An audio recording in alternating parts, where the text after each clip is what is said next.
Hiya folks and welcome back. Today we have this amazing puzzle called Red Treasure by Benno de Grotto.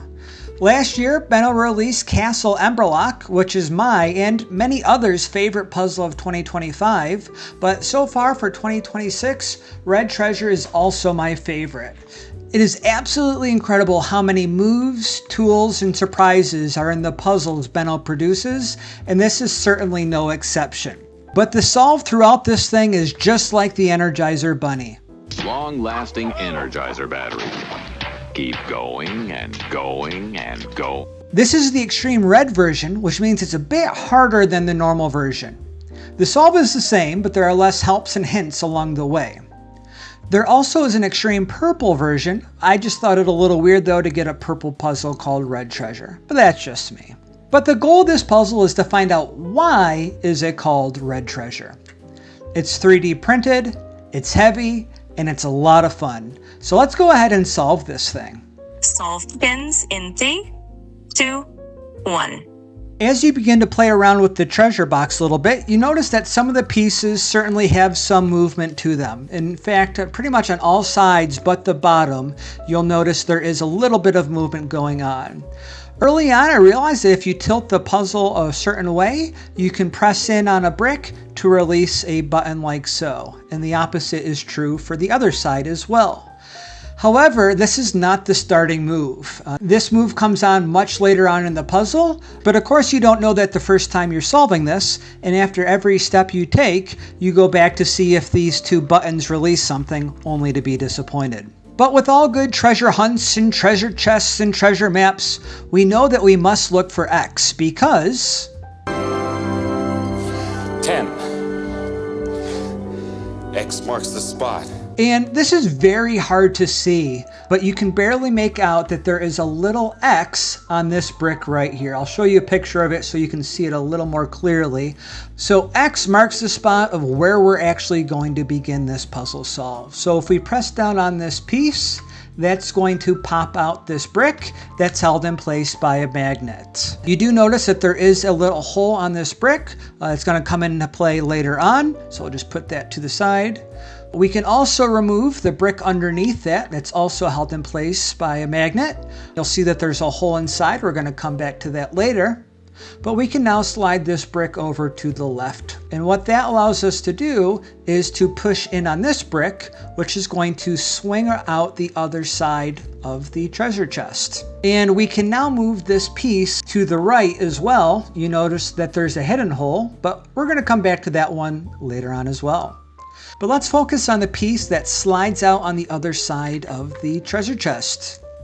You see that there are two holes, and there's actually a third that a pin can fall into, depending on the orientation of the puzzle, and prevent this piece from going back in.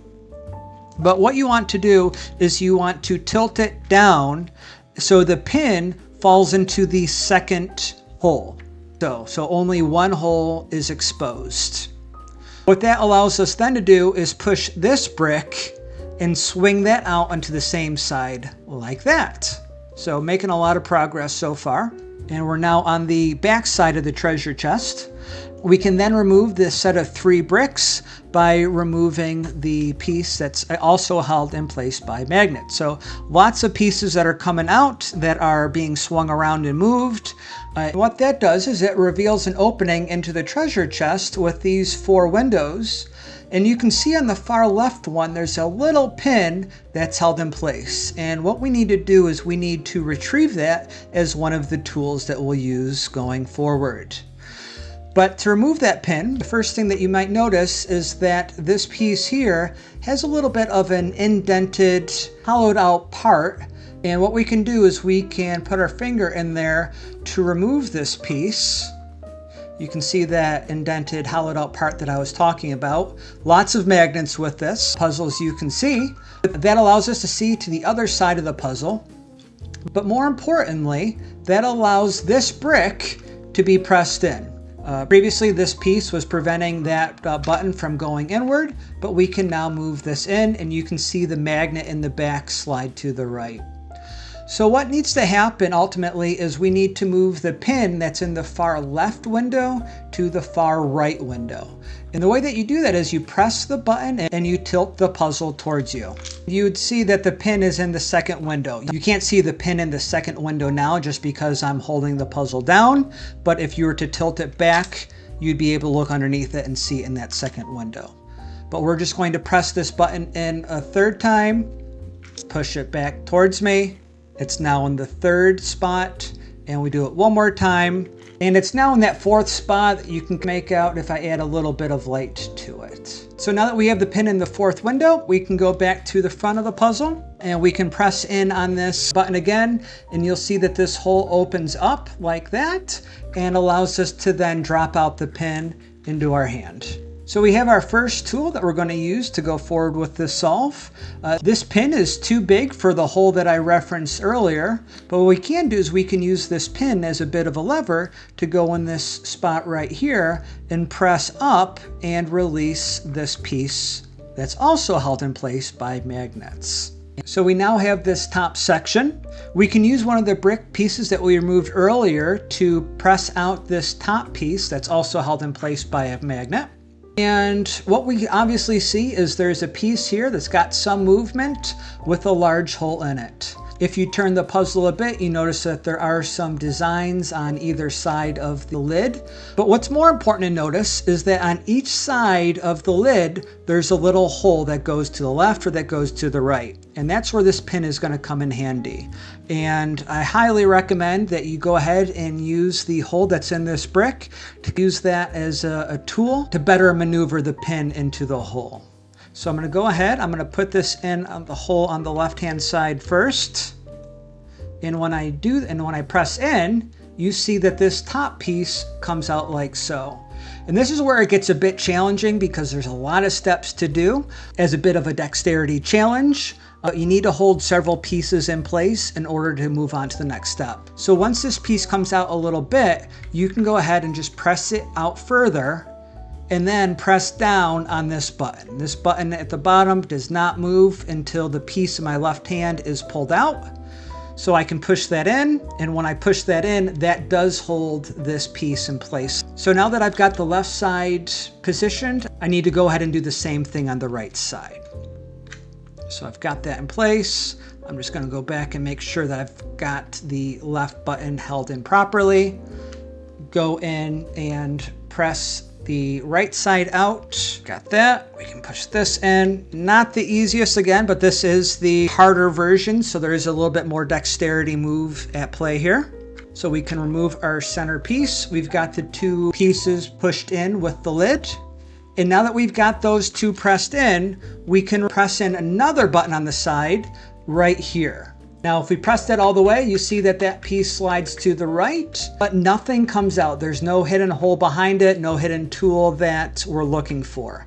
But that's because we're not looking to press the button on the left side. This is kind of a red herring or a distraction. What we actually want to do is we want to press the button on the other side.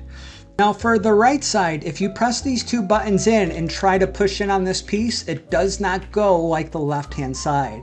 And that's because for this side, you only want to press in these two buttons part of the way.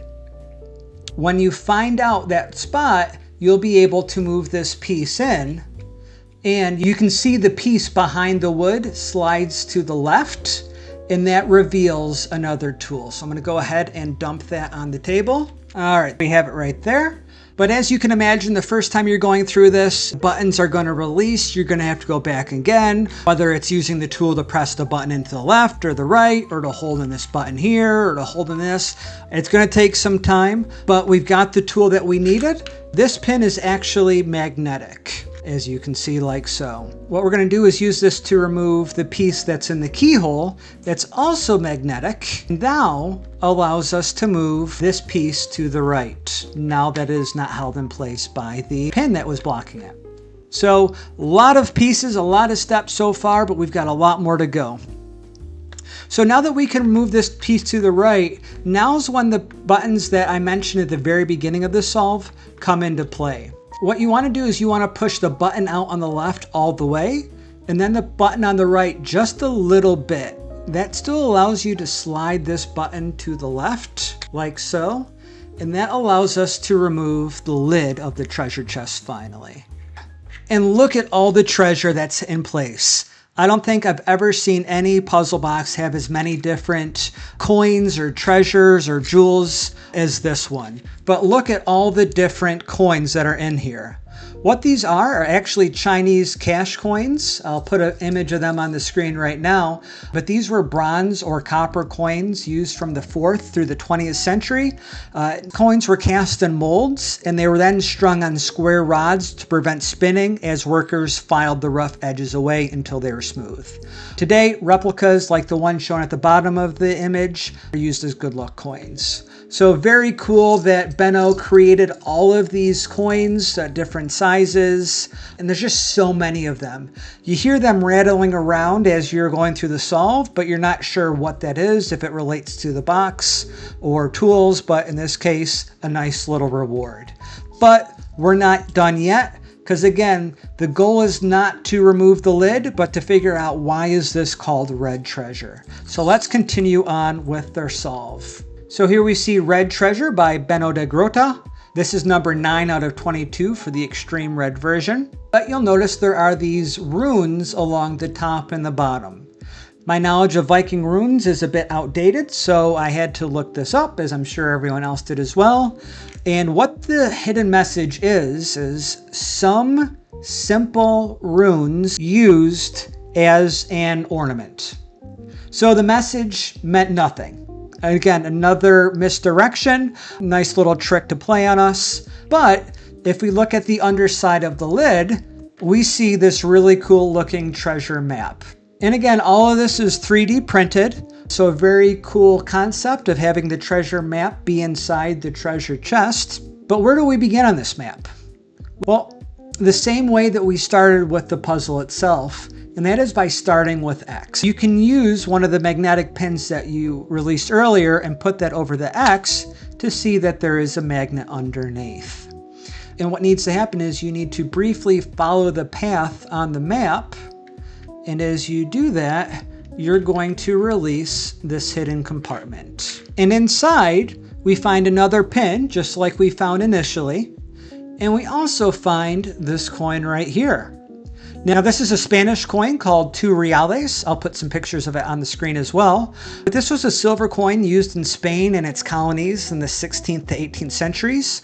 They were hand-hammered coins cut from a silver bar, which can explain their irregular shape. The importance was obviously how much they weighed. But these are a fractional part of the legendary pieces of 8. One side displays the Spanish coat of arms, while the other displays a cross flanked by lions and castles. Another interesting thing about these is that they were frequently plundered and used by pirates because the currency had such a global circulation and was highly trusted. So another type of coin that's being introduced into the puzzle. Where do we go next? We've got several different tools that we've released so far. You might think it has to do with the second pin that we just released, but we actually want to use one of these magnetic pieces instead. There are a couple different places on the top here that are magnetic. They're not relevant for what we're looking for, but as I was discovering what is magnetic on the surface, I realized that hidden in the top corner, there is a little Allen wrench type tool tucked away, barely visible. There's a little recess underneath the corner here that this fits into, but this is what we're going to use to continue on with our solve. So more tools, more cool stuff for us to check out. So where do we go next? If you're like me, you remembered at the front of the puzzle, there is a smaller hole. If we slide this brick to the right, and this tool fits in perfectly. And as you press this in, you realize there is some button that's being pressed in, but there's nothing happening that we can see with the puzzle. So what we're gonna do is we're gonna go back to the back side of the puzzle, and underneath the section here, there's a little indent, there's a little hole that I noticed earlier, but didn't really pay any attention to because there is no way that none of these pins or magnets could fit inside of it. But now that we have this tool, that's the perfect size to go ahead and go in underneath it and hook and press it backwards. you might be able to hear this button. If we press that in, we can then slide down this piece like that. You can see when the Allen wrench is pressed in, that releases the mechanism to hold this brick in place, that we can then remove it. And we see yet again another hole that we can explore. Now we can see that there is a pin that's horizontally placed that's preventing us from putting this pin within the hole. But what we can do is we can just rotate this to the right, and that allows the pin to drop in place a little bit.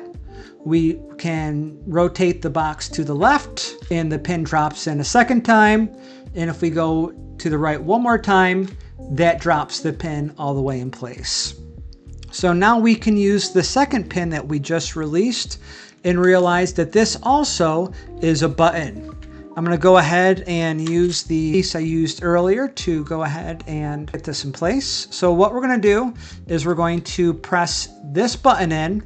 At the same time, we're going to use the Allen wrench and push the hole in on the other side as well.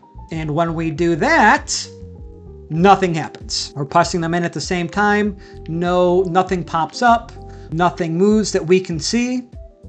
But we want to go back to a move that we did earlier, and we want to move this bottom piece here that we used to retrieve the first pin from. When we do all three of these things together with pushing in the three buttons, we now see that this piece at the bottom can come out like that. And the reason is because when we press this piece in before, you see that it only extends so far. It's only when you press the buttons on the front and back with this piece that it comes out a little bit further and kicks out the piece that's on this bottom portion. So more to explore. Another side of the puzzle to really take a look at. So we see that there's a little hole. The only thing that's going to fit in there is just that little Allen wrench. So you can try and go putting the long end in, thinking you're going to find another button, you're going to find another release mechanism, but you want to put the small end in. You want to find a spot where you can twist it to the left. There's an opening in this piece that we need to essentially slide to the left so we can then pull out this piece. So go ahead and do that.